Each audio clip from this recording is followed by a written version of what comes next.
Guys இன்னைக்கு வந்து நம்ம இந்த அயன்மேனை பத்தி தான் பேச போறோம். இந்த அயன்மேனோட விலை ஒரு 500 இல்ல 700 இருந்தது. இப்போ நாங்க கொஞ்சம் குறைச்சு 100 ரூபாய்க்கு வாங்கி 500 ரூபாய்க்கு வாங்கியிருந்தோம். 700 ரூபாய்க்கு இருந்தது. அப்புறம் அவன் கூடயே நாங்கள் இந்த ரிமோட் கருவி இவனுக்கு உட்காந்து ஓட்டிட்டு போகிறதுக்கு வாங்கினோம். அப்புறம் இந்த ரிமோட் கருக்கு 2 ரிமோட் கிடச்சிது. சின்ன பசங்களுக்கு கொடுக்குறதா இருந்தால் இந்த சின்ன ரிமோட்டு கொடுத்துக்கலாம், பெரியவங்களுக்கு கொடுக்குறதா இருந்தால் இது கொடுப்போம். அப்புறம் இது வந்து நாங்கள் காருக்கு தான் வாங்கினோம். ஆனால் இப்படி உட்கார வச்சுக்கலான்ட்டு இது எடுத்துக்கிட்டோம். என்ன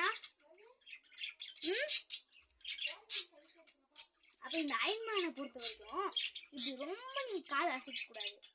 இப்படி லேசாக அசைக்கணும், இந்த மாதிரி. அப்புறம் கையை இப்படி நீங்கள் எவ்வளோ வேணால் சுற்றிக்கலாம், ஒன்றும் ஆகாது. இந்த கையையும் சேர்த்து சொல்கிறேன், அப்புறம் இந்த தலையையும் பார்த்தீங்களா.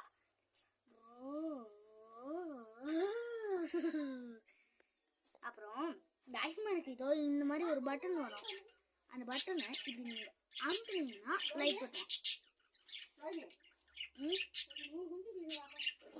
நில்லாயா ஒரு வீடியோ பண்ணிட்டு வரோம். ஓகே, இது நாங்கள் வாங்கின இடம் ஏற்காடு சேலம் டிஸ்ட்ரிக்ட்டுக்கு வாங்க. அங்கே யாஸ் விஆர் பார்க் அப்படின்ட்டு ஒரு கடை இருக்கும், ஒரு இடம் இருக்கும். நில்லாயா அங்கே தான் நாங்கள் இது வாங்கினோம். அங்கே இது யாஸ் விஆர் பார்க்குன்ட்டு ஒன்று மேலே எழுதியிருக்கோம். அங்கே போகக்கூடாது. அது பக்கத்தில் ஒரு சிக்கன் கடை இருக்கும், அதுக்கும் பக்கத்தில் இது ஒரு கடை இருக்கும். அங்கே தான் இந்த மாதிரி அவெஞ்சர்ஸு அப்புறம் லம்பகினி கார் ஒன்று இருக்குது. நில்லுங்க, அதை எடுத்துகிட்டு வரேன். அது அடுத்த வீடியோவில் பார்ப்போம். நீங்கள் இப்போ பாய். Subscribe.